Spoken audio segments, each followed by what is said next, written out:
그렇다면 이 긴축 종료 시기와 하반기에 또 시작될 금리 인하와 맞물려서 자산시장은 계속 상승할 수 있는데 이때 가장 크게 상승할 수 있는 부분이 쪽으로 보입니다. 이제 비트코인은 이 디파이 산업 쪽에도 많이 활용될 걸로 보여서 이런 게 또 비트코인 가격을 끌어올리는데 일조를 할 걸로 보입니다.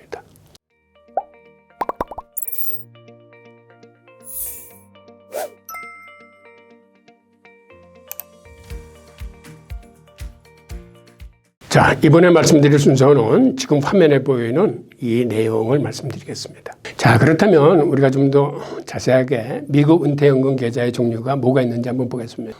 우선 말씀드린 대로 401k라는 직장 연금 계좌가 있습니다. 여기의 특징은 회사가 연봉의 1% 내지 5% 수준에서 매칭을 해준다는 얘기입니다. 즉 지원을 해준다는 얘기인데 그러다 보니까 미국에서는 직장을 선택할 적에 그 회사는 매칭 금액이 어느 정도 되는지가 직장을 선별하는데 큰 요소 중에 하나라고 그럽니다. 이게 마냥 크게 지원할 수는 없는 거고 이게 연간 한도가 있는데 개인일 경우에는 23,000불, 회사에 매칭을 받았을 경우에는 58,000불까지 적립을 할 수 있습니다. 그런데 나이가 들어서 50세 이상이 되면 이 한도를 올려줘서 개인은 연간 35,000불, 매칭일 경우에는 연간 64,500불 한도를 함으로써 이렇게 꾸준히 큰 금액을 적립한 사람들은 나중에 퇴직할 적에 보통 한 70만 달러 이상의 연금 계좌를 갖고 나올 수 있다고 합니다. 그리고 계획퇴직연금이라고 IRA가 있는데 이거는 회사를 옮긴 사람들이 그 전 직장에 은퇴연금 계좌를 갖고 나와서 그 다음엔 개인적으로 운영하는 건데 이거는 보통 개인들이 나와서 이 비중을 자기들이 뜻하는 방향으로 이걸 바꿀 수 있습니다. 그러다 보니까 IRA에서는 지금 비트코인 ETF가 포함돼서 움직이고 있고 지금 젊은 사람들은 이거를 바꾸어 나가는 이제 추세에 있습니다. 그런데 이게 한도 내에서는 본인이 401k도 갖고 있으면서 IRA 개인퇴직연금 구자도 갖고 있을 수 있어서 두 개를 모두 같이 운영할 수 있습니다. 자, 지금 이 페이지에서 보이는 이 그래프가 미국 은퇴연금 계좌의 비중을 나타내고 있는 건데 지금 2019년 같은 경우 보면은 이 연금에서 가장 큰 비중을 차지하는 게 IRA 11%임을 알 수 있고 그 다음에 401k는 지금 좀 6조 4천억 달러 정도 되는데 지금 2024년에는 이 금액이 크게 늘어서 이 두 개의 금액이 합이 약 22조 달러로 불어났다고 합니다. 그런데 이 연금 계좌의 자산이 불어나는 속도가 2020년까지 그 10년간의 평균을 내보니까 연평균 수익률이 한 8.6% 정도 된다고 합니다. 그러니까 은행에 예금을 하거나 주식 투자를 하는 다른 사람보다도 이 수익률이 10년간 복리 기준으로 매년 8.6%씩 늘어났기 때문에 굉장히 성장 속도가 빠른 걸 알 수 있습니다. 그래서 최근에는 이거를 사전 지정 운용제도, 즉 디폴트 옵션이라고 해서 미리 사전에 지정한 그 운영 방식에 의해서 본인이 지정을 하지 않더라도 자동적으로 운영되는 시스템을 갖추고 있습니다.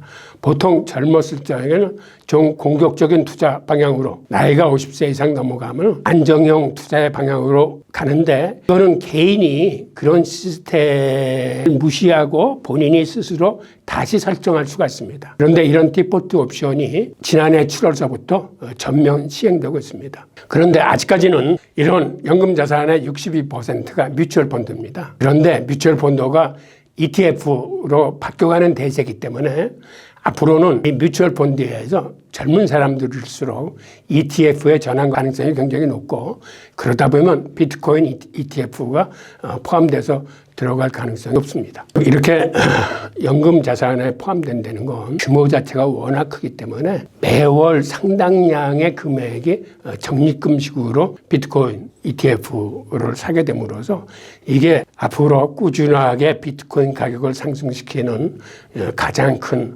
원동력이 될 수 있습니다. 그래서 지금은 아직은 미약하나마 곧 이 전체 은퇴연금 계좌의 한 0.5% 정도는 비트코인 ETF가 차지할 수 있다고 보고, 이게 내년에는 한 1% 정도로 올라가고 또 그 다음 해에는 한 2% 이렇게 3%씩 생각보다는 빠른 속도로 올라갈 걸로 보여서 앞으로 비트코인 현물 ETF에 꾸준하게 들어오는 적립금이 계속 상승할 걸로 보입니다. 자, 지금까지는 ETF 시장 자체의 성장 속도와 그 다음에 미국 은퇴연금 계좌에 비트코인이 포함될 수 있는지 여부에 대해서 시장을 알아봤다면, 이제는 기타 다른 상승 요인들을 한번 보겠습니다. 여러분들이 아시다시피 이번 4월 달에 비트코인 반감기가 있어서 공급량을 지금의 채굴량보다 반으로 줄입니다. 이 그래프가 반감기가 있을 때마다 비트코인 가격이 어떻게 올라가고 있는지를 보여준 건데, 지난 3번의 반감기에 어김없이 반감기를 지나서 비트코인이 크게 상승할 수 있음을 보여주고 있습니다. 그래서 많은 사람들이 4월달 반감기에도 이런 현상이 반복될 거라고 이제 보고 있습니다. 두 번째 요인을 보겠습니다. 기본적으로 시장의 비트코인 물량이 점점 부족해지고 있습니다. 우선 비트코인 하루 채굴량이 평균 900개인데 지금 이 채굴량보다 비트코인 ETF에 유입되는 양이 10배 이상 많습니다. 즉 그 얘기는 시중에 재고가 많이 줄어들고 있다는 얘기입니다. 지금 비트코인 ETF 자산 운용사들은 대부분의 비트코인을 장외 거래로 사들이고 있습니다. 워낙 사들이는 물량이 많다 보니까 하루에 심한 경우에는 6억 달러 이상의 비트코인을 사야 됩니다. 이거를 장내에서 사게 되면 비트코인 가격의 변동성이 너무 커지기 때문에 대부분은 장외에서 물량을 매수를 합니다. 그런데 최근에 장외 거래 물량 자체가 부족해지면서 모자라는 부분은 장내 매수를 하고 있습니다. 이 장내 매수가 가격을 또 끌어올리는 그런 요인으로 작용하고 있습니다. 현재 거래소가 갖고 있는 그 비트코인의 양이 6년 내 최저 수준이라고 합니다. 그만큼 매도 물량이 점점 적어지고 있다는 의미입니다. 그리고 4월 달에는 이제 반감기가 들어오면서 또 심리적으로 물량이 더 줄겠구나 하는 이러한 심리적인 요인이 가세함으로써 이게 또 비트코인 가격을 끌어올리는 그런 요인으로 작용할 것 같습니다. 그리고 게다가 비트코인 현물 ETF에 더해서 이것에 관련한 파생 상품들이 많이 늘어날 것으로 보입니다.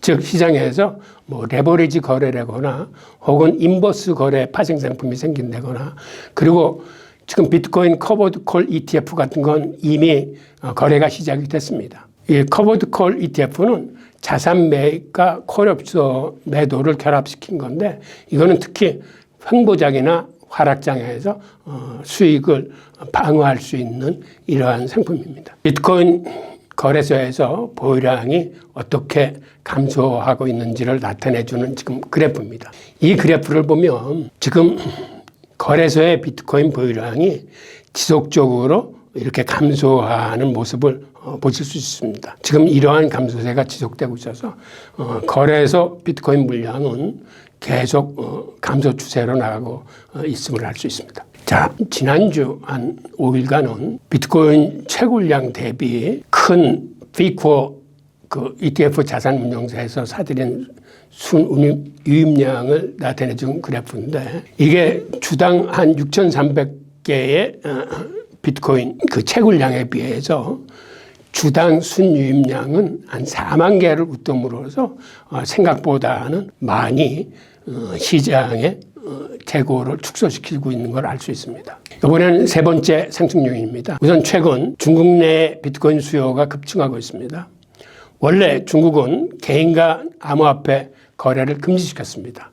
그럼에도 불구하고 중국의 지금 주식시장이 폭락하고 다른 자산 가격들이 빠지기 때문에 중국 사람들이 서로 밀거래하는 물량이 굉장히 늘어나고 있습니다. 지금 여기 보이는 그래프가 아시아 존에서 한국, 일본 다음에 비트코인 거래가 많이 일어나는 나라가 중국입니다. 중국이 지난해까지만 해도 이렇게 큰 금액이 아니었었는데 지난해 연초서부터 이런 밀거래 수요가 많이 일어나면서 이제는 조금 더 있으면 일본과 우리 한국을 제치고 아마 중국의 밀거래 비트코인 양이 더 늘어날 걸로 보입니다. 그런데 올해 홍콩이 잘하면 상반기 주에 비트코인 ETF가 승인이 날 가능성이 있습니다. 그러면 중국 본토 내의 자금이 더 많이 홍콩으로 빠져나오면서 이 비트코인 ETF 가격을 더 끌어올릴 것 같습니다. 자, 이번엔 네 번째 요인입니다. 지금 실물금에서 디지털금으로 자금이 이동하고 있습니다. 즉 한마디로 금 ETF에서 돈이 빠져나와서 이게 비트코인 ETF로 들어오고 있습니다.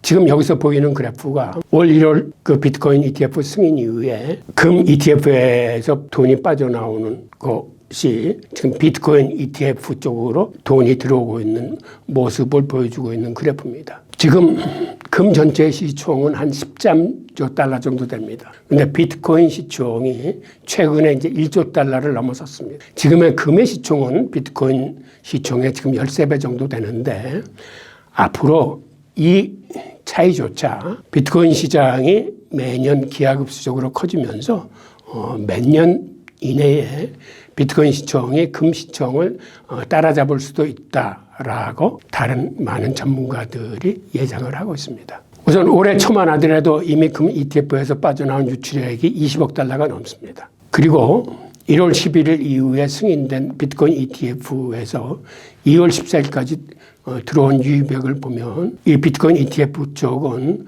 116억 달러의 유입액이 발생했습니다. 즉 이런 식으로 실물금에서 이제는 디지털금으로 자본이 이동하고 있는 모습을 보실 수 있습니다. 자, 이번에는 5번째 상승 요인입니다. 올해는 여러분도 알다시피 금리가 인하되고 그보다 먼저 긴축이 종료될 가능성이 큽니다. 아시겠지만 긴축이 종료되고 금리가 인하되면 자산 가격은 상승합니다. 우선 긴축 종료가 먼저 될 거라고 말씀드리는 이유는 최근 미국에서 단기 유동성이 급격하게 고갈돼 가고 있습니다.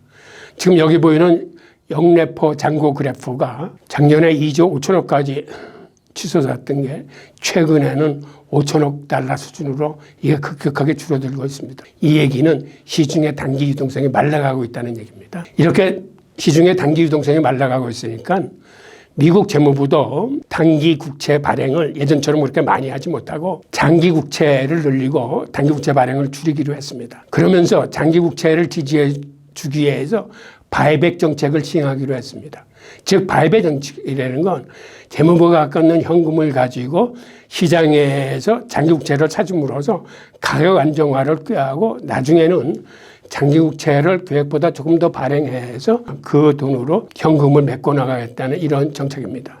그런데 이거는 사실은 윗돌을 빼서 아래에다 이렇게 막는 임시 변통의 수단이기 때문에 궁극적으로 이걸 계속할 수는 없고 결국은 연준의 긴축 종료를 먼저 해야 될 것이라고 이제 전문가들은 보고 있습니다. 그렇다면 이 긴축 종료 시기와 하반기에 또 시작될 금리 인하와 맞물려서 자산 시장은 계속 상승할 수 있는데 이때 가장 크게 상승할 수 있는 부분이 비트코인 쪽으로 보입니다. 그리고 금융위기나 경기 침체가 생각한 것보다 더 빨리 들이닥치면 이 긴축 종료나 금리 인하는 생각보다 빨리 시행될 수 있습니다. 자, 이번에는 6번째 요인을 보겠습니다. 지금 비트코인 자체의 용도가 확장되고 있습니다. 여태까지는 비트코인은 유용한 가치 저장의 수단이었습니다. 그런데 여러분들도 아시다시피 지금 비트코인 네트워크 내에서 오디널스, 인스크립션, BRC20이라는 새로운 기술들이 나와서 이더리움 생태계에서 만들어지고 있는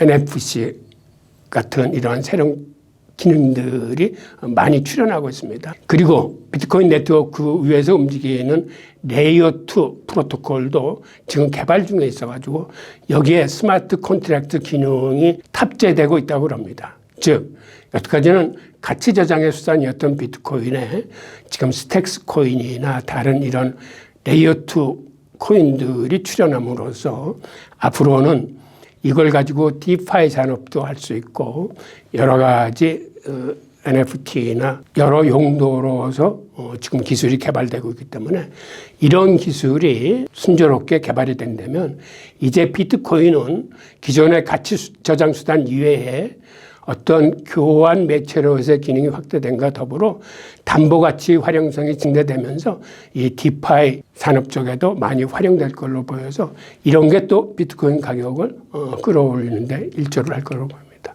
자, 이러한 여러 가지 요인으로 그렇다면 비트코인이 연내 어느 정도 오르겠느냐라는 질문을 여기에 있는 이 기관들은 이렇게 목표하고 있습니다. 블록스트림은 올해 비트코인 연내 목표가가 10만 달러에 달할 거라고 함으로써 우리 돈으로 한 1억 3천만 원까지는 오르지 않겠느냐 이렇게 보고 있고, 크립토콘트는 지금과 같은 현물 ETF 매수세가 유지된다면 비트코인 가격이 11만 2천 달러까지 오를 것이라고 보여서 한 1억 5천까지도 오를 수 있다라고 보고 있습니다. 그럼에도 불구하고 제가 투자자 여러분들한테 드리는 말씀은, 제가 지금까지는 이 큰 흐름의 이해를 위해서 주로 장밋빛 전망들을 말씀드렸습니다만은, 그런데 이 자산 가격 시장이라는 건 여러분도 잘 알다시피 항상 올라가기만 하는 건 아니고 이 조정과 급락을 같이 동반하면서